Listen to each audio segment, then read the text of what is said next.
Yeah, yeah, yeah.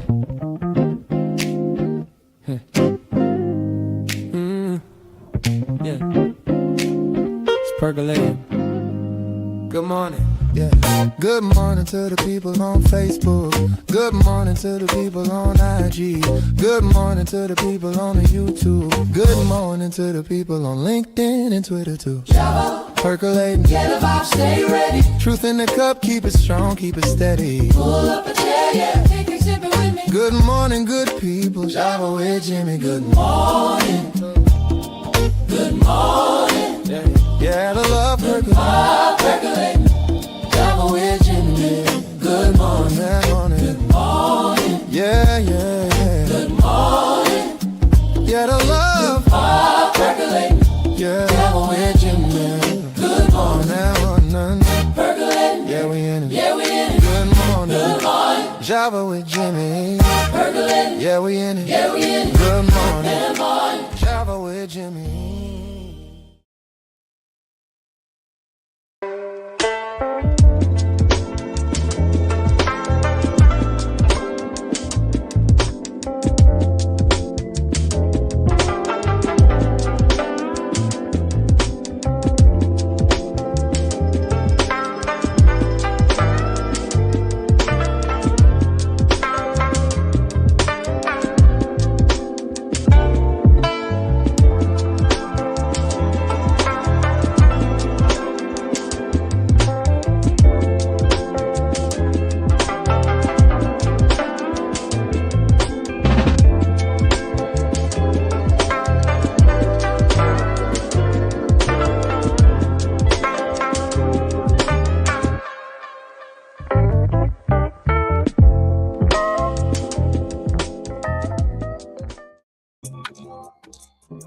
Good morning.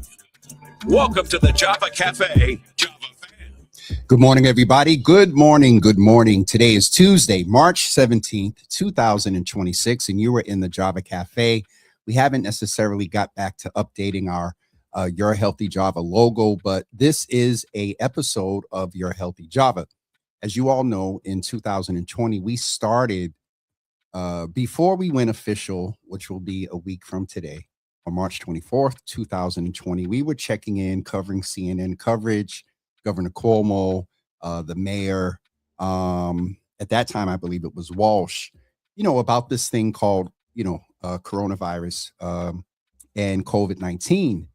And from that, a year or so later, Dr. Joe Betancourt from Massachusetts General Hospital, Cindy Diggs and I, we talked, and out of that we started a segment called Your Healthy Java.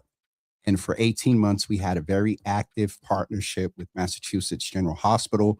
Out of that comes the health fair. Don't forget, save the date, May 16th, 2026, our 5th annual Joseph R. Betancourt Health Fair, taking place in Roxbury. We're waiting for the venue to get confirmed, and if any of the folks are on from the venue entity, holla at your boy. I'm messing. But from Your Healthy Java, we had that collaboration for about 18 months. The advantage of having that active partnership with Massachusetts General Hospital was I had a cadre, a pool of providers mixed of doctors, nurses, APs, PAs rather, physician assistants, nurse practitioners, just LPNs, every discipline.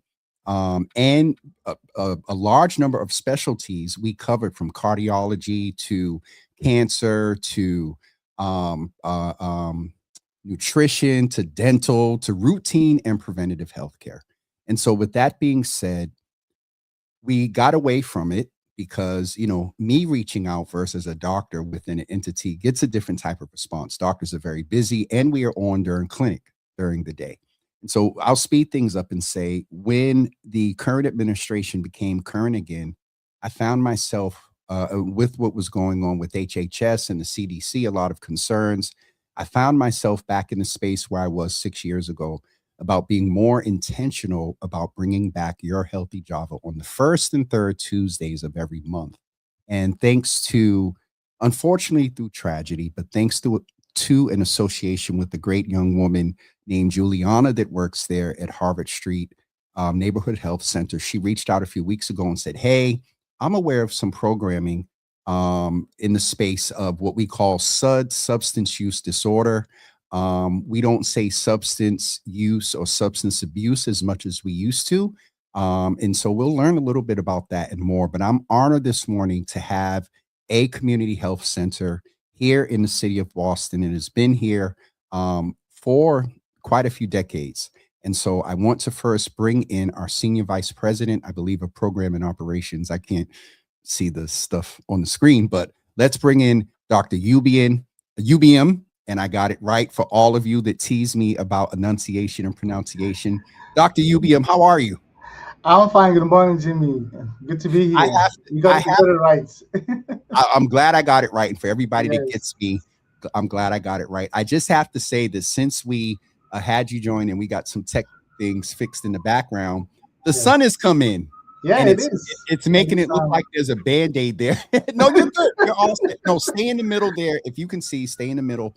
So Okay, our okay. on Instagram can see you. But welcome to the Java Cafe.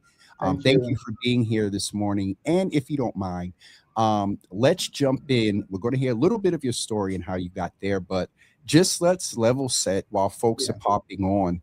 If you were to describe the state of public health or community health, you know, the Health Commission just, you know, put out that report with Dr. Basola Ojikutu there. But if you could, before you give your introduction and a little bit of your story, if you could just give us one word by your observation for public health, and then we'll get some context after your greetings and story. Yeah, I mean, the state of public health in Boston, you know, is actually ranked very high.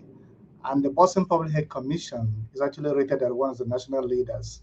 You know, even though there's some critical challenges, you know, regarding homelessness, substance use disorder, you know, and then deep-seated, you know, racial inequities. But the city of Boston and closely with the Boston Public Health Commission, they are addressing all these issues. Issues like life expectancy, you know, that's very critical. And the mayor recently, commissioned advisory council, which I'm part of, to address these issues because, you know, they looked at the relationship, the life expectancy between Roxbury and the Back Bay, and it was over 20 years. So Boston, the city of Boston is doing very well, you know, as a national leader, and all these issues like homelessness, you know, health equity, infectious disease, are being looked into seriously, and the Boston Public Health Commission is doing a great job in addressing all these issues. So you're saying that your words are very well for public health. That two words, not one, but your word is very well. Is the access is there, you know, but there are challenges. Oh, absolutely, absolutely. So before we get more into the work and the context you were giving, tell us a little bit about who you are. And how you ended up in the public health space.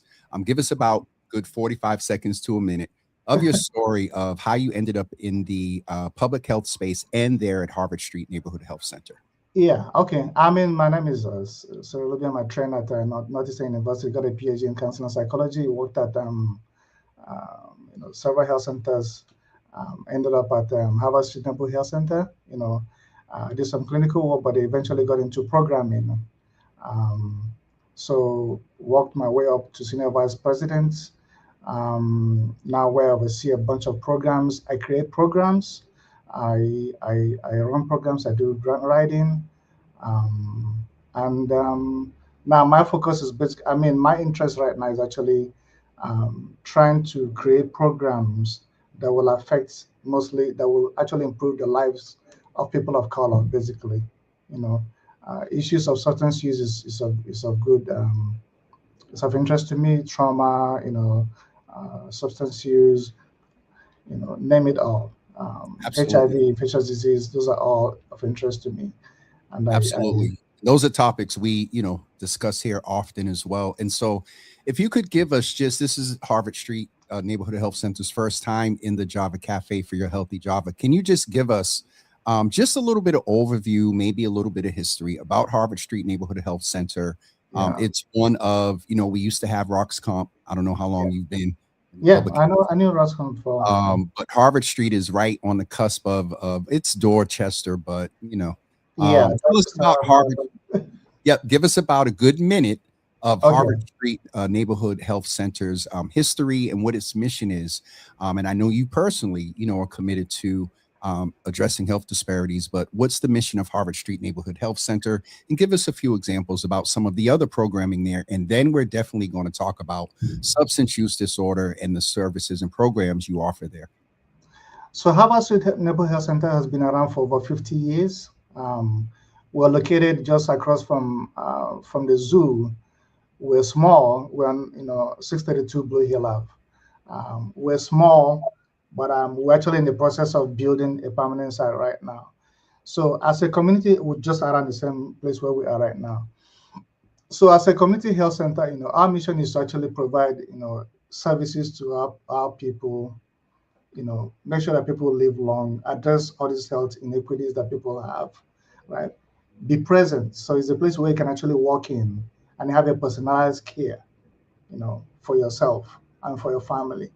So, and at Harvard Street Neighborhood Health Center, we have, family medicine, we have pediatrics, we have dental care, we have OBGYN, we have eye care.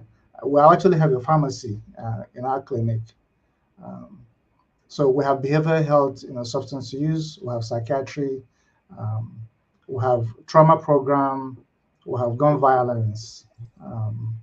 So we're there. We provide every outpatient services in the neighborhood, and we're open from Mondays through Saturday, from 8 a.m. to 5 p.m. And some days we actually open from Monday to Friday. We actually open from 8 a.m. to 8 p.m. Right. So our goal when you come in there is to make sure that you get every services that you can actually get without going to a big hospital to for complicated healthcare system. Except we don't have a bed where you can actually sleep at night. So it's outpatient.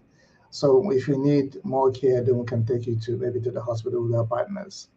So definitely thank you for that overview. And so one of the programs that you have there is the substance use disorder. Give us a little bit of context as well, because I noticed when I worked in the psych consult at MGH, there would be calls for consult for SUD. yes. And, lately we had, in the past few years, we have changed from substance abuse and substance use and abuse. Substance use, yeah. And words matter. And It so does. about 30 seconds of that change. And then let's talk about, and we have a Dr. Shaw, who is from the behavioral health department, of which the SUD programming is a part of, is going to join us in just a couple of seconds and give us, a 250-foot view of the programming and services that go on there. And so talk to us about SUD, please. So, it's all about reducing stigma related to substance use. So instead of calling it substance abuse, it's actually substance use because a lot of people actually using it. So what happens that, where everybody uses it, alcohol is legal, to some extent, and then if you now overuse it, then it becomes an abuse. All right. So we have a substance use program, and then working closely with the Boston Public Health Commission, because of the increase in overdose in Boston and even around the nation. So we decided to have a specialized program for substance use, what we call pathways to recovery at Harvard Street Neighborhood Health Center. So through that, we got some funding from Boston Public Health Commission to address overdose. So we're doing harm reduction, even though nationally nobody wants to hear about harm reduction, but it's actually working because it's actually saving a lot of lives. So shout out to people like Kristen and Katrina. So through that program, we're able to share Narcan, fentanyl strip to actually help save people's lives, and it's working. So we do have, which Dr. Shaw will eventually come in and talk about. We do have a comprehensive substance use program where we have a lot of groups that are running, in the department. We have the prescribers who prescribe, MAT, Suboxone, naltrexone, to address people who use and get addicted to both opioids and alcohol. We have non-clinical groups that people just come in run by recovery coach and Jasmine. It just people just come in, You said, nothing. did you say Well, Jasmine? As in, Jasmine Taylor oh, is one okay. I of thought you is was one going of to our say community. No, Jasmine Irvin from over at does similar work over at MGH as well. And so we're uh, going to get ready to bring in Dr. Shaw, but before we yeah. do that, focus more closely on the programming and services there. Are there, you mentioned that there aren't beds there. What are some of the partnerships and referrals on sort of the supportive service side? Just name maybe some of those relationships that you have with other entities, maybe. I don't know if you guys give out food or things like that, but we know Oh, that there are a lot of, in addition to health disparities, there are other needs that your patients present with. And so if you could name a couple of those referrals, and then we're going to ask Dr. Shaw to get ready. We're going to bring her in to chat with us in a little more detail about the programming, specifically for those that are dealing with substance use disorder. yeah. One of the programs I actually named, which I oversee, is the infectious disease program. Which is correlated with substance use, because a lot of people who use substances often just start also maybe having unprotected sex. So we do have a Ryan White program, and with the Ryan White program, you can get housing assistance. You can help you pay for your first and last housing, get financial assistance, get a medical case management peer support group where you come to group and get some snacks, and also medical transportation, right? So that program gives a lot of assistance to people who are living with HIV or who are about to be infected with HIV to get healthy. We have a food pantry at 895 Blue Hill Lab. So every Wednesday from 10 a.m. to 3 p.m. we give out a lot of food.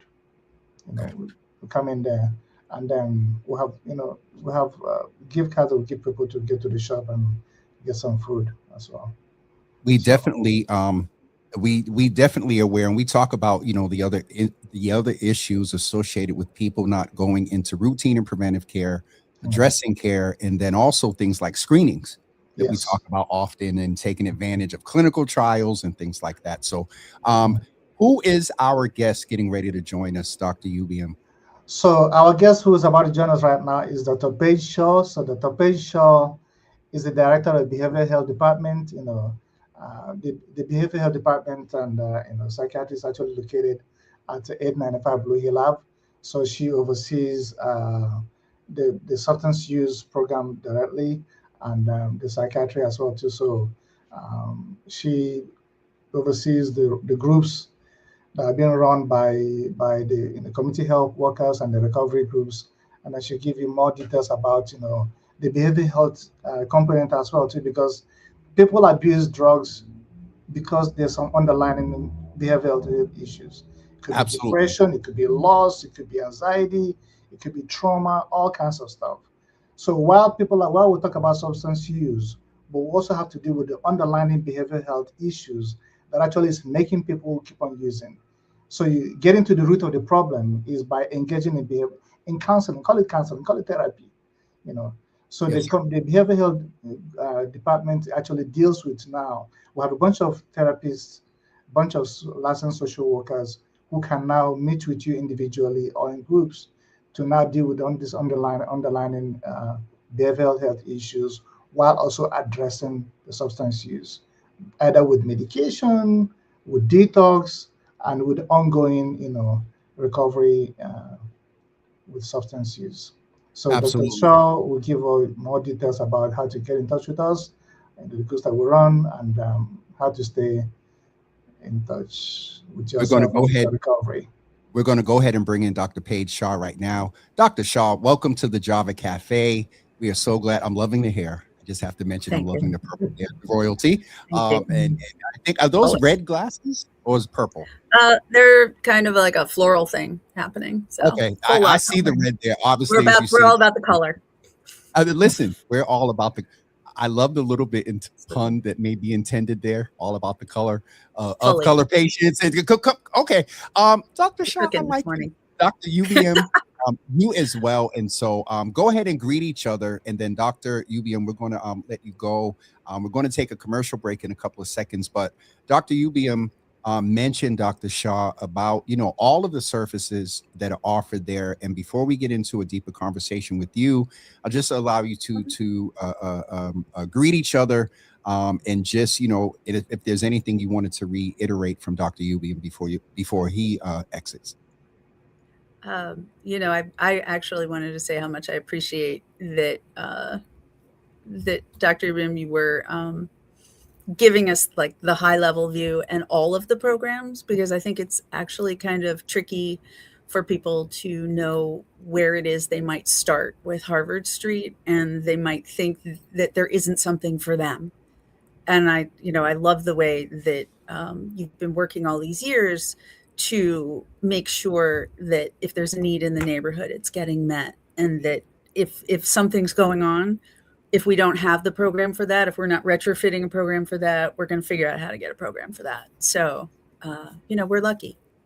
Thank you, Dr. Shaw. We're lucky to have And Dr. Shaw has been very, very instrumental and very accommodating also in terms of, yes, making sure that all this vision and the services that we need in the community we're getting through it.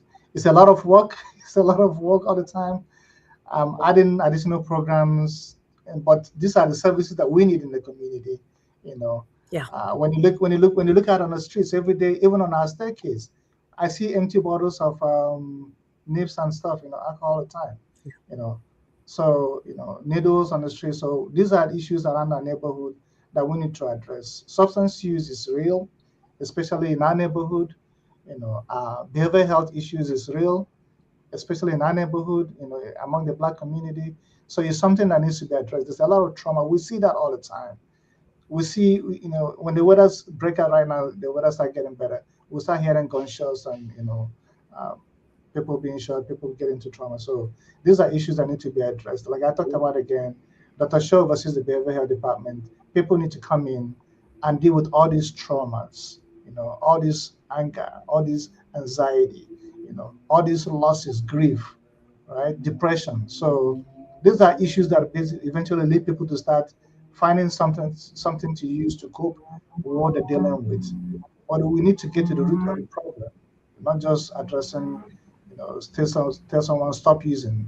Yes, sir. Why are you using in the first place? Why are you drinking? Why are you, those underlying issues. I don't know if you're familiar with Dr. Ronke Patterson out of Mass General, but we were on a few weeks ago. We have a segment called Mental Health Mondays every Monday, and I'm trying to be intentional there too, and bringing in clinicians to, I hold it down, but I'm not a clinician. But she talked about the underlying issue, you know what I mean? And so, Dr. Ubium, thank you for being with us. Before you go, I just wanted to highlight again, one of the things that you talked about is one of the ways that some people use substances is through intravenously, through injection. And with that brings the risk of HIV and AIDS. It's not just unprotected sex and things like that, but that is a way as well. And so in that vein, we're going to go to a commercial break in just a couple of seconds. But Dr. Ubium, thank you for being here. Thank you, everybody, for chatting with you again. You got it. You almost tapped into some energy that kept us here a little bit longer, but maybe that's an opportunity for us to partner and look at a way that Harvard Street can support the platform by bringing in some clinicians here. So Dr. Ubium, thank you so much for being with us. And we know you got to get on to, programming is good, but you got to make sure that bills are paid so you can support that programming. So thank you so much for being with us. Thank you all. Yeah. Thank you. Dr. Page, let me ask you as we get ready to, sort of have this conversation before we go to commercial break, give me one word. You're in Boston. Dr. Ubium mentioned things like harm reduction. In 2020, I was very active on Mass and Cass. We one night shut down the exit to 93. We were part of that group that was out there once a week some years ago. And so I'm very familiar, with this issue, and decentralization is good. But with that, folks are spreading out and we're seeing the impact in some of the physical demonstration of those that are dealing with addiction and substance use. Roxbury, Dorchester, Mattapan, not just South End, Mass and Cass. And so with all of that being said, I'm sorry, Give us one word for the status of things, and it can be from whatever context. We'll get it on the other side of this commercial, but give us one word in your work or SUD, substance use disorder. What is one word that you would give us to hold on to while we go to this commercial break? I'm going to say ground level. So we're going to make it a phrase. I think you have to think about this one person at a time. I think you have to think about this, one story at a time. And no two people are, like, as much as we talk about statistics and other things like that, we're really dealing with something that's the impacts of the community. You have to go back to street level. You have to go back. I appreciate that you were referencing, like, you got to sort of like, we're going to the heart of the matter. We're going to where things are the most acute. And it is, the prevalence is, it feels very out of control, I think, for a lot of folks, for a lot of families. Certainly from sort of like the health center perspective, it feels like these things bloom really fast. And I think we get at it one person at a time and let them spread that out. So I'll let you do your thing, but I'm happy to keep talking about that. I'll just say before we go, and we're going to come right back and continue the conversation, but this is in line with, there's a lot of critique, about the city of Boston. Tanya, I think Del Turco was there some time ago, and the mayor came on. It was October, I believe, of 23, and a lot of people attribute her change in sort of, she quickly, after a question, I said to her, I said, Mayor, this cyclical thing of mass and cast, what's the off-ramp? And she sat there for a minute and just divulged what she was thinking about, and it changed some things there. And so this is my point there, is that in that she talked about not being a provider, a government person. She did talk about approaching this one person at a time, ground level individual. There are no two people that are dealing with substance use that have the same story and same experience. And so thank you for level setting. Folks, on the other side of this, we're going to come back and continue our conversation with Dr. Page from Harvard Street Neighborhood Health Center in the Behavioral Health Department. We'll be back with you in just a few seconds. Know Better, Live Better is a community-centered campaign connecting people of color to HIV prevention, testing, treatment, and sexual health care without judgment and without pressure. Right here in our community. And there are many other sites ready to support you too. Because care should meet you where you are, and knowledge should feel empowering. Visit lesbiegayurbanfoundation.org/live better to see all care sites and get connected.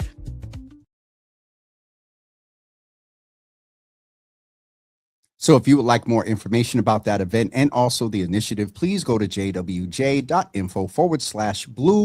BLU for Boston Lesbian Gay Urban Foundation. And so, Dr. Page, you said ground level before we went to break, and you gave some context. And I said that the mayor said this as well. And I bring that out because you can have government officials that talk with the experts, and they've been around and they've been dealing with it from a policy standpoint. And sometimes there is pushback. You don't know. What do you mean? And there needs to be this overarching criminal with some sensitivity, to the addiction approach. And when a provider comes on and says something similar, for me, that's an affirmation. So let's go a little bit. Well, first of all, before we get into the work, I love your spirit. I made the joke earlier when you said it's all about the color. I enjoyed a presumed pun there because Dr. Ubium, and you can let us know what I'm sure you have some stats that, this addiction. And I do know that Black men tend to be a large, if not one of the largest numbers of resulting in deaths from addiction. And so I love your spirit. I love the kind of joke we made when you said it's all about the color. I love the purple hair. I love the representation of a community of which I'm a part there in your background. And so tell us, like, who are you? Give us a little bit of your story and how you give us a little bit of story and how you ended up in this space, because I definitely sense the genuine concern, and I want to know what informs what I'm feeling, coming from you in this conversation today. It's a longer story than we probably have time for, but I started out, I'm originally from just outside of Philadelphia. I went to law school. I got my law degree. I was working there. I tried a lot of things and really hated the field, and wound up in really because the law, at least as it's practiced in Philadelphia, is really adversarial. A lot of people, it's a lot of, I don't want to say it's like what you see on TV, because the law is nothing like what you see on TV, but it's a lot of people winning and losing. And that's not really what I'm about. I'm more about building relationship. And so I moved from there into more of an internet space. I was doing a lot of consulting work, and I was doing work for big consulting, and then a slightly smaller consulting firm. And but what I was doing again was related to interviewing people, finding out their stories. How is it that they're working? What are their priorities? How are their days going? So that we could build web environments for them, because this was yonks ago. It was a very long time ago. And then the internet bubble kind of burst, and I was trying to figure out what my next move was. And I was talking to my mother-in-law, because my father-in-law was very sick at the time. We were talking about the caregiver role, and she said, "Why didn't you ever go into psychology?" And I said, "Well, I think you only get one bite at the grad school apple. I already did that once." And my wife said to me, "You're still breathing. You're not dead yet. Go try it out." So I kept trying. I went back and I took a bunch of classes at Met College at BU, because at that point we were living here. And they called me at one point and they said, "Are you trying to backdoor your way into a bachelor's degree?" And I said, "Would you give me another bachelor's degree?" And they said, what was your last degree?" And I said, a Juris Doctor. I went to law school. And they said, "No." They said, "Go to grad school, lady." So I went to grad school, and I went to what is now William James College. They're situated in Newton. They do a lot of work. Also, they send a lot of students out. The model is not just to learn how to be a psychologist, but learn how to be a working psychologist. And they plant people all over the place, everywhere in the community you can imagine, in the prison setting, working with all sorts of folks. And the dedication to a mission was something that really drew me at that point when I was looking for where I would do my field work, was community health. And so I wound up at the Home for Little Wanderers, which also does a lot of terrific work, again, all over the region, all over the state, really. And then she was my supervisor, and she's a very good friend. She just retired from working with us here at Harvard Street. She was the one who got the call from Harvard Street, where they said, "I know you're looking for something new to do, and we think we're getting this grant. Would you come over if we get it?" And she said, "Sure. Who gets grants?" He got this enormous grant, and so we rebooted their therapy services here 12 years ago. And we did it with the intention of having therapy here to supplement what was being done just with psychiatry for a long time, but also to build a training program for students so that we could be building the next generation of culturally competent service providers in the community who look like the community, working with the folks here. So that's where we started. And then as we've gone along, we've learned the community better. We've come back to people and said, what is it that you need? And other community partners have come up and said, we know what people need. Here's our corner where we can work. Come on board with us, connect with us. You be the health part of it. We'll be, the community connection part. And that was the part that Dr. Ubim was speaking about earlier. Some of our connections with Gun Violence Project, the Community Health Resource Network, some of the other really wonderful programs, because we don't do this by ourselves. So, but my job, meeting people individually where they're at, getting their stories, and then we figure out what you're doing from there. And it could be about substance use. It could be about recovery, but that's only one slice of the whole person. Mm. So Okay, Dr. Shaw, I usually you got the whole thing. I got the whole thing, but I sat here and I said, one, it's Harvard Street's first time here on the platform. So I think level setting, for our audience is, coming into this space. And I know my audience, the more they know about people, the more they'll hear. That's just science. And so, I had a sense initially, I'm pretty kind of okay in some initial assessments. And I had a sense of your commitment. I love, your style. And so hearing your story and the experience, where you went to school, understanding, because you hear so much about William James, but hearing a graduate talk about the intentionality, your now being a lawyer, moving in the behavioral health space and having some focus in substance use.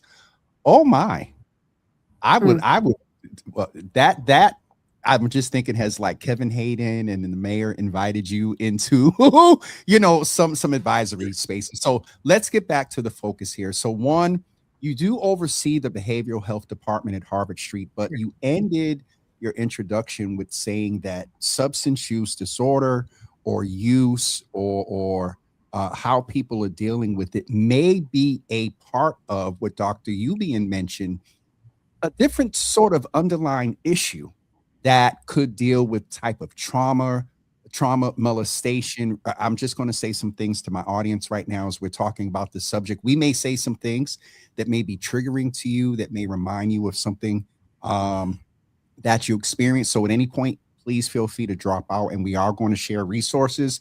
I will just name that in the comments, for those of you that pop in and out and can't stay, the hyperlink for Harvard Street Neighborhood Health Center is in the comments, both on Java with Jimmy on Facebook and my personal, I think it is my personal page, James Hills as well. But if not, we'll put that out there later. So Dr. Page, I just wanted to level set, because we do that.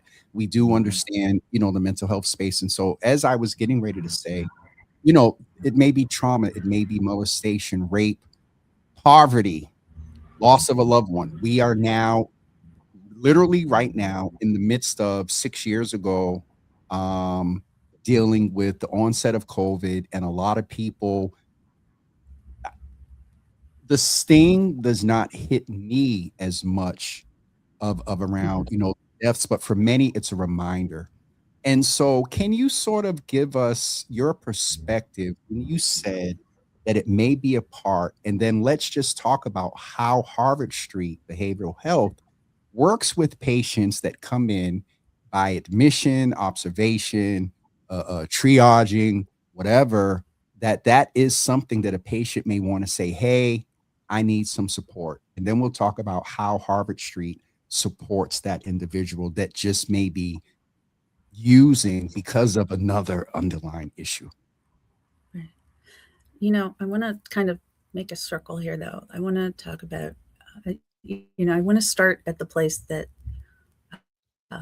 people, we think about when people are using, and you're thinking about that the stigma that attaches to that is that people are bad or weak, that they're using because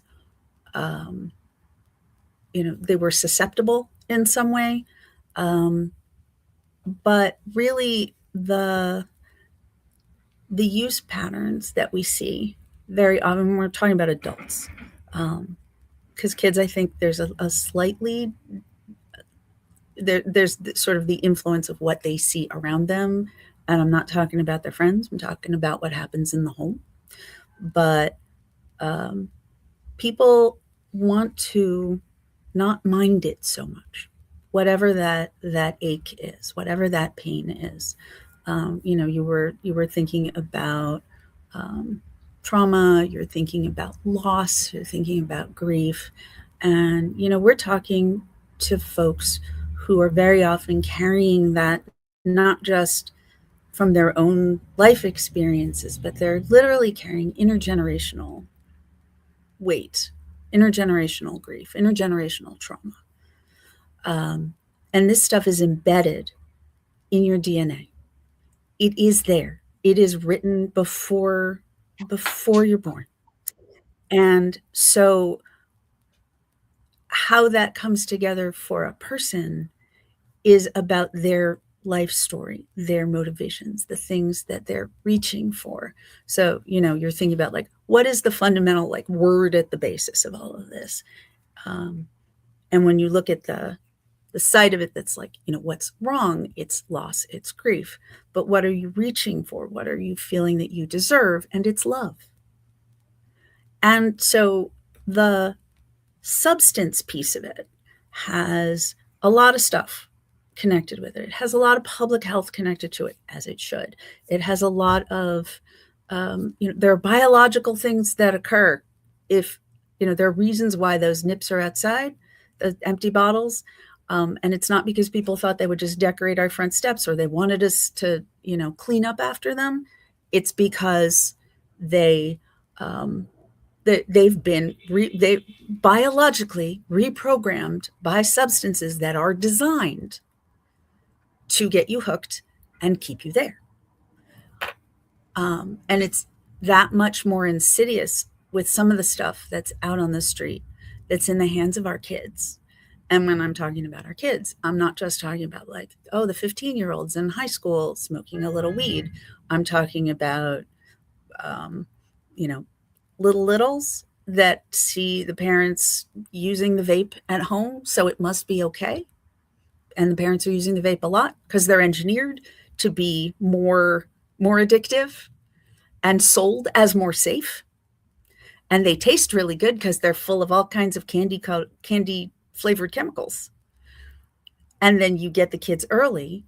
And now anything that was written as that trauma or the losses that they experience, now you're trying to battle it through a reprogrammed brain. I promise you can stop me mid-sentence. No. There's the host in me, and I'm proud of myself because a lot of people get on me about when I get excited because there is 6 years in this space, yes, but I've been in public health and in medicine and community. Yeah. And what this space has taught me for 6 years, and I'll shut up and make my point, is when people come in and reaffirm what I had an idea of before the space, I brought the experts into the space, and over again, you hear the same thing, but often when it is encapsulated, like you just laid out so perfectly in layman's terms, a lot of what our brothers and sisters, neighbors are dealing with. And my hope is that those that are watching now, that will do the after watch, will have a different level of sensitivity. One have a different level of sensitivity, and then you just mess me up with the observation. And I love how you said the littles, that seeing the vape at home, whether it's weed, tobacco, it's pink, some are bedazzled, and so I want to ask a question, and then we'll go in. Cause it is 10:47 for me. That's an indicator this is a good convo, and time has gotten away from us. So okay, a couple of things there. We talk I'll give you more at any point if you want to. Listen, this is the first of as many as you want. So Audra and Juliana, we're gonna have to figure something out with some sort of partnership or something, because the information is key, but I've learned that who it comes from and who the who is makes the anyway. No. I have to ask this question. Can I speak to that though, particularly for yes, and then let me write down to recovery. Yes, but before you do that, can I ask you, in what you said about the parents and the young people? I was sitting here thinking, we talk about social media influence a lot. In the space of substance use disorder, and thank you, because we're not just talking about crack, opioids and things like that. Right. We're talking about substance use, an intangible substance from a behavioral health perspective based on what it does to the brain. Has social media changed social media and pop culture, Right. what has it done to the addiction space, specifically in reference to our young people? As you were talking, there's no way in the world I can't have you here and not ask that question. And then we can go into the addiction thing, but please, based on what, Dr. Here- Page. Here's something cool about young people, the little littles, and they would come home from school decades ago, and they would say, "I learned at school smoking is bad for me, and it's bad for you. Why are you smoking? I'm breathing that, and why are you smoking? I want you to live forever. Why would you do something that was harmful to you when I know that you're here to take care of me?" And parents started to quit, and little kids were our army, our secret army that kneecapped the tobacco industry. They were on the ropes when somebody figured out that e-cigs and vapes were a thing. And years ago, I got a mailer in my, I don't know how I got on this list, but I got a mailer at home. And it was an advertisement to invest in a vape company. You open it up, big picture of our current president in it. And I thought, we have to go to war with this. We have to go to war with this. Their interest is pulling as much money as they possibly can away from people who cannot afford it, and to treat them like idiots on the way through. And they're getting at it through our children. And so I literally went back the next day. I went to my dad, actually, who's an orthodontist. I went to our dental department and I said, you have to get them middle school. Because at the time it was middle school, but now it's like the 7-8-year-olds, because they see their older sibs doing it and they see their parents doing it. And it's really hard to kick it. And I'm worried about the opioids. I'm worried about the fentanyl. I'm worried about a lot of things. But this is, I'm evangelical about this. Like I am all day. I could, yeah. So we used to talk about marijuana being the entry, the entry gate drug. And there's a lot of different thoughts about that. Are you, you're a clinician on both sides. I don't know if you've done any research or put out any PubMeds around this yet. However, I have not. I do not do research, but yeah. Something. Yeah. Listen, because you're onto something here. Is e-vapes and things now because what happens is, it looks pretty. The kids are doing it, and then they may pick up one day or so. It's easier for you to get a THC one, and then could lead to other things. And so I'm just listening to you, and I'm like, wow, we really have to. This is why, and I'll bring you back. I'm sorry, but I had to ask the question in this space of your thoughts as an expert in this space that looked at this probably through a legal and behavioral health standpoint. About the influence of social media and pop culture when it comes to addiction. And so I'll bring it back, close out there. And then you did say you wanted to bring everything that you said about the underlying issues and the layman's way you laid out how we get into substance use around addiction. So I'm tired. And for me, that's an indicator that this exchange is Dr. Shah. Go ahead. I'm sorry. Social media. So what we have discovered about social media is that it absolutely is taking a toll on attention span, and it has done a number on things like self-esteem. It has been designed to keep you in one of two headspaces, angry or disgusted. There's a pacing and a design to it that intends to keep you looking at it all the time. If your eyeballs are off it, they're not making money. So, these companies are in business to be companies. They're not in business to give us fun, happy things and be responsible for anything that happens on the back end. So I do believe that social media has a role to play. And it's certainly different than what we experienced in the way that, honestly, the drugs are different from what we experienced. The pot that's available now is very different from the pot that was out there when I was in high school or in college. Stoned kids went to class and did okay, but the pot, it was never good for their brains.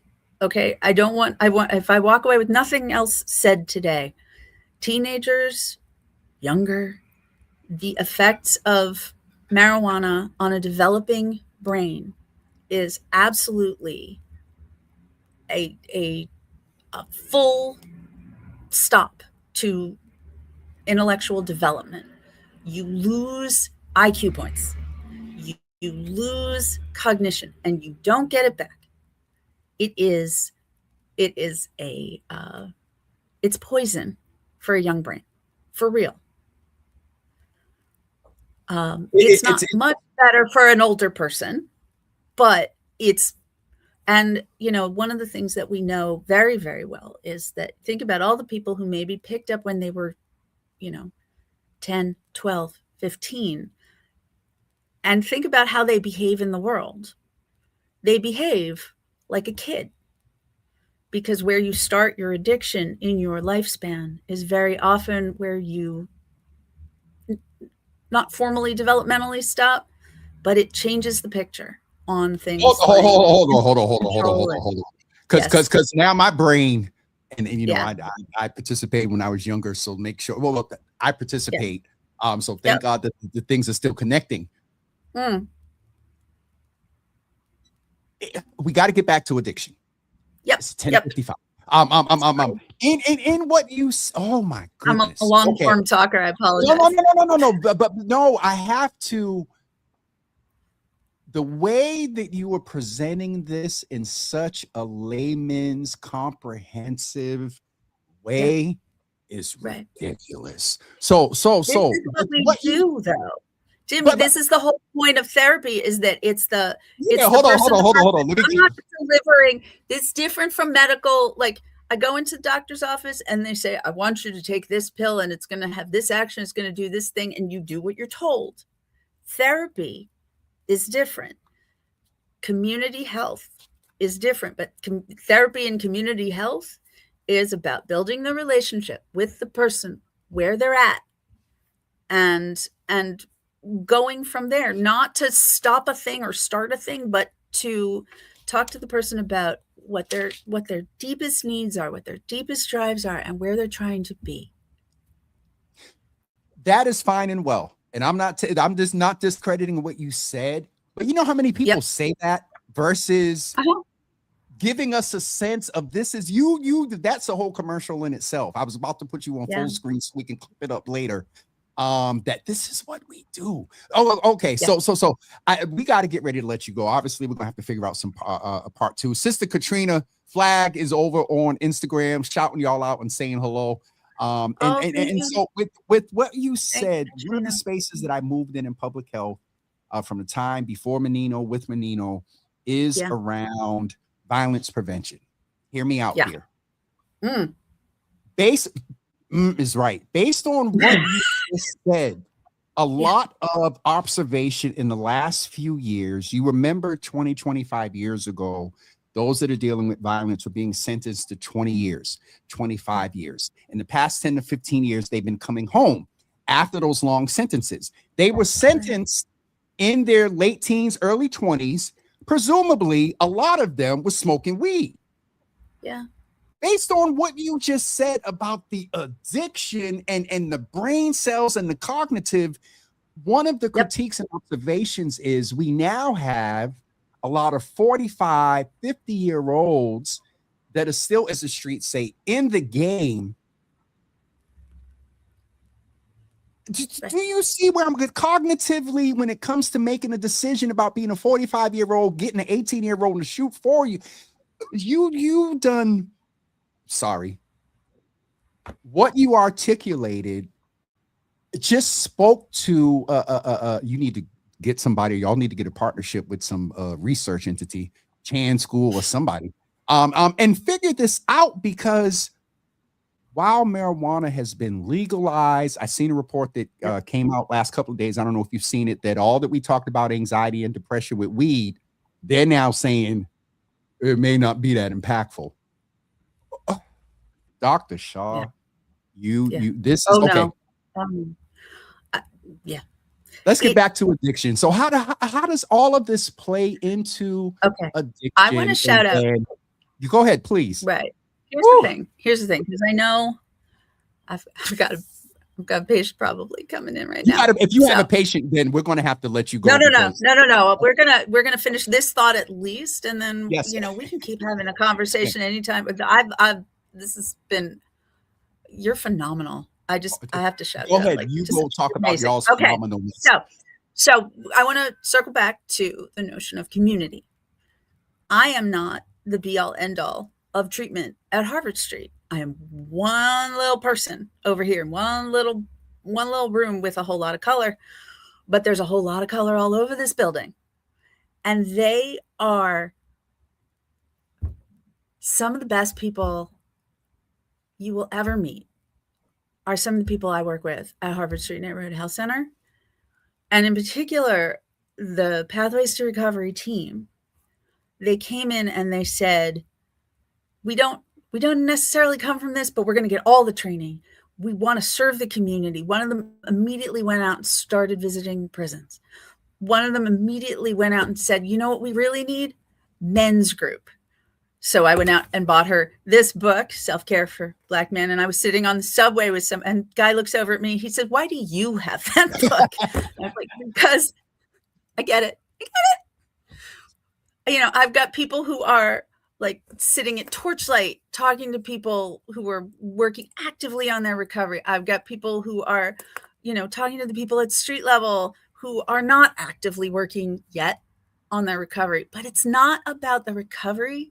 It's about the one-to-one relationship. And they're all coming back in here. They don't have degrees and fancy degrees from William James, but they're coming back and they're getting the magic of the relationship, which is all our department does, is we work the magic of the relationship. And they're building groups. They're making connections. You call over here, and I know you're going to flash some of our phone numbers up on your screen and make sure that that's available so people know they can call Harvard Street, they can call Harvard Street Behavioral Health, they can call Pathways to Recovery directly. We don't have every answer. We don't have all the stuff. That's 7129. That's our department. You call there, you'll get one of our very nice people. You better go ahead. Look. You better do it for the plug for your department. Okay, my department. This is my department. It's mine. We have a great team of individuals that are just so amazing at what they do, who have the mission, who want to serve this neighborhood and the people who live here, and they believe in really helping people feel better. And if you call 617-822-7129, we will put you with our case coordinator, whose name is Jessica. And Jessica will get you set up with a referral, and we will get you off of our list as fast as we possibly can. We have great providers. We have great interns. We work across the age ranges. I am the director of this department, but I am at an even level with a whole lot of like phenomenal professionals who work in English, Spanish. I have an intern who talks to folks in Haitian Creole. Like, we're doing our best to try to meet the need right here all the time in Dorchester. Okay. And so you can also call our main number at 617-825-3400, and they will also hook you up. They'll get us connected. So anything you need to do, we'll get you set up. Okay. How was that? We're on the morning show, And there's only one word I can think of that can describe this right now. Oh, Jesus. Well, let's go with that. Let's go with that. Okay. Dr. Shaw, with the risk of we don't want you to be late for a patient. I appreciate you and Dr. UBM, Juliana, Audra, those in the background. Audra, timing is everything. And we, handle some last minute stuff, whatever. But this right here, we need to chat, figure out the business side of things. And because for me, information is good, supporting the platform is good. But when and not saying that my other partners have not, I'm still in partnership with them but this first impression that we have of just the behavioral health department, if other directors and department heads and in specialties are like you, yeah, Harvard Street is definitely somewhere that people need to check out. So I'm going to go ahead and let you go. We're definitely about 34 minutes over time from the original, what I had in my mind. But this was Dr. Shaw. This was good. No, you were really terrific interviewing. You have so much fire for helping connect all of these thoughts, and I just really love talking to you. So thank you. To hear some of the reason I was able to do that. I've heard them in academic settings. I've heard them in lectures and grand rounds and stuff and talks and all of that. But to hear it in a manner the way I did allowed a better flow of connectivity. You know what I mean? So that social media influence, the piece about addiction with marijuana and violence prevention. Now it may be far-fetched. I'm not a researcher or a clinician, but sis. All right, yeah. Dr. Shaw, get up off of here. I will follow up, and if you all want to chat, at some point, let Audra and Juliana know, or Dr. UBM, and we'll figure this out. But thank you so much for being with us this morning, and keep on, as the old folks used to say, keep on keeping on, because we need, and I'll say this in this climate, and I hope you understand my heart, with a lot of so much going on in the race, the attempt to erase Black culture and whatnot, allyship, ma'am, is something that has to go beyond the word. And even, I mean, unintended, but your puns about color and I mean that, get off my screen. Who says they're unintended? You should look around this room. I had a kid watching. No. What I mean is, so we're really into social justice, huh? No, I get that, but for me, the color word is I'm a little bit old, so I'm sorry. I'm lucky to get to walk the walk every day. That's really good people. Listen. Let me get you off of here, Dr. Shaw. I appreciate you. We'll follow up soon. Audra's in the background laughing. Thank you all for being here today, and we'll talk. And Jesus Lord. All right, Dr. Shaw, thank you. We'll chat soon. Thank you. Now, if you know me well, there are words floating around in my mind that just, I want to cuss.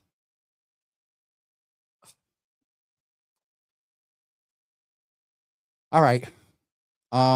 We're going to get ready to wrap up. I almost feel like I need to take another commercial break just to bring what's going on in my mind is right now, one, what she connected around that violence prevention thing. You all have heard a lot of the conversations seen on social media. Look at the police reports and the news stories that in the past few years, the age of those participating and being impacted by violence, that age has creeped up tremendously. Presumption, a lot, but I know our community and I know our hood. There's weed and then there's drugs. That's the that is how I've experienced a lot of people in my life. Through, when I say my life, I mean through 54 years of their approach to weed. With what Dr. Shaw just asserted around the cognitive, you don't get that back if you started at an early age. Your decisions are challenged 13, 14 when you may start. You get about 18, 19, you're in the game, you shoot and kill somebody, you get locked up for 20 years and you come home. Not only does time stand still from when you left your hood, you come home and you're like, oh, shoot. But there could potentially be a cognitive standstill, because when they're incarcerated, are they getting therapy? All right. I am going to take us on a quick commercial break, and we'll be back with you in a couple of seconds. Microphone check 1 2. Here we go. Java with Jimmy live at the City Winery. Microphone check 1 2. How you doing? I am well. Are you? We just here to have a good time. We're here to have a good time with everybody, hanging out at City Winery. Coming to perform, and they're taking pictures of us. So I'm gonna do like this real quick. Know Better, Live Better is a community-centered campaign connecting people of color to HIV prevention, testing, treatment, and sexual health care without judgment and without pressure. Right here in our community. And there are many other sites ready to support you too. Because care should meet you where you are, and knowledge should feel empowering. Visit lesbigayrbanfoundation.org/live better to see all care sites and get connected. For the innovators, the dreamers, the risk takers, independent workers who keep our neighborhoods thriving, Connector Care from the Massachusetts Health Connector has plans for every lifestyle and budget.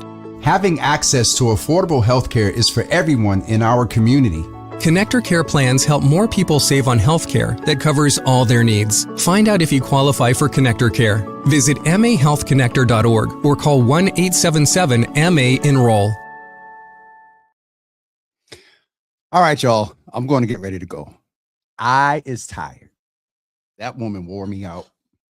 Oh God, let me not now. I know words matter. Y'all know what I meant.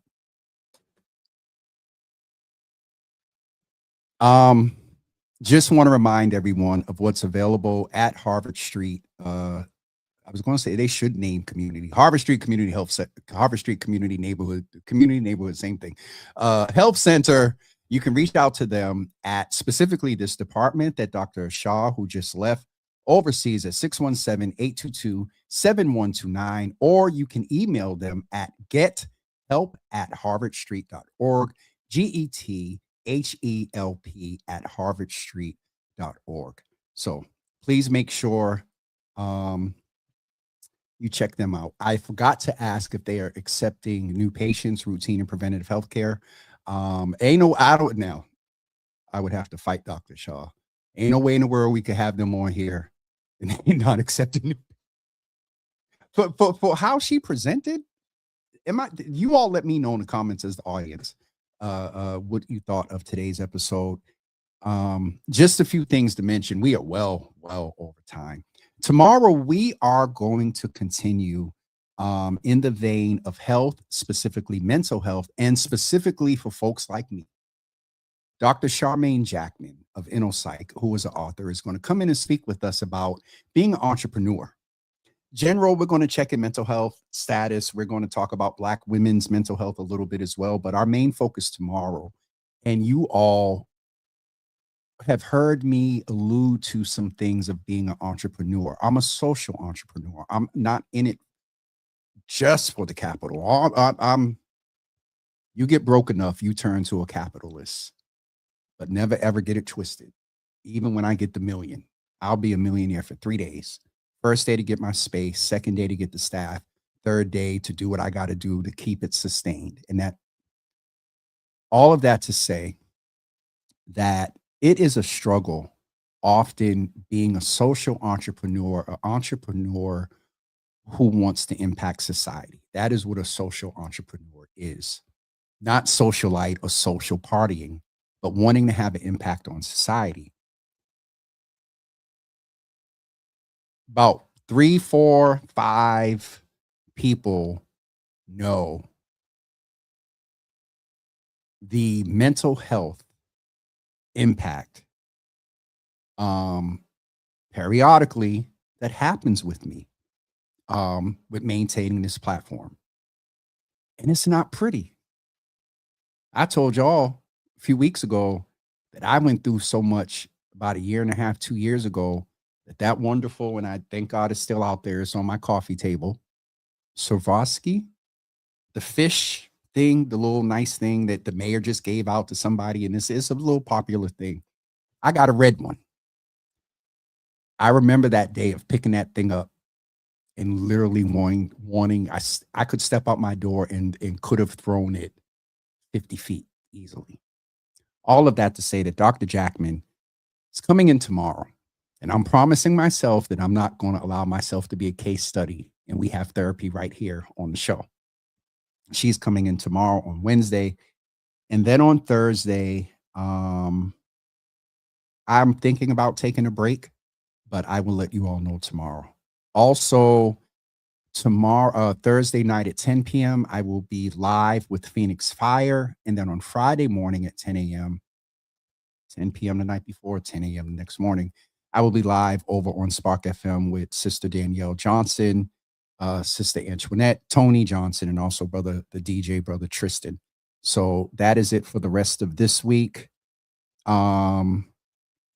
Next Tuesday, we will do the pop-up show. I got to get the email out. We will do the pop-up show, and I'll let you know about some other dates. And that's it for me. I'm getting off of here. All right, folks. We'll see you tomorrow morning at 10 a.m. with Dr. Jackman. Hold on, just let me make sure I got everything here. I just learned that they are accepting new patients. Harvard Street Neighborhood Health Center is accepting new patients. And so here's the information here. And you can go ahead and check that out there. All right, folks, thank you for being with us today. And we will be back with you tomorrow at 10 a.m. Have a great day, everybody. Peace.